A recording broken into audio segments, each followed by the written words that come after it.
कोंकणीन सर.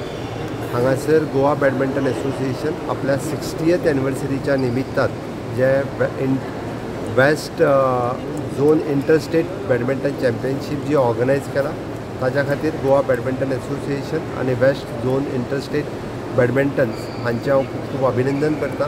तांच्यांनी गोवा, गुजरात, छत्तीसगड, मध्य प्रदेश, महाराष्ट्र ह्या सगळ्या स्टेटीक हांगासर हाडून हो टुर्नामेंट घडयता. आता सगळ्या प्लेयरांचें स्वागत करता आनी हांव तांकां बेस्ट विशीस म्हणटा. आमी सातत्यान बऱ्यांतलो बरो इन्फ्रास्ट्रक्चर हो गोंयांत जो क्रिएट केला अशाच पद्दतीचे नॅशनल आनी इंटरनॅशनल टुर्नामेंट्स घडोवपा खातीर तो उपयोगात येवपाची गरज आसा आनी त्या निमित्तान वेगवेगळे टुर्नामेंट हे गोंयांत जावपाक शकता. आमी फाटल्या 4-5 वर्सांच्या कार्यकाळांत अशे वेगवेगळे म्हणजे वर्ल्ड टेबल टेनीस आसतले किंवा बॅडमिंटन आसतले, बीच व्हॉलीबॉल आसतलो. आतां थोड्याच दिसांनी वर्ल्ड चॅस चॅम्पियनशीप ही गोंयांत जावपाची आसा. हांव ह्या सगळ्या जाणांक शुभेच्छा दिता.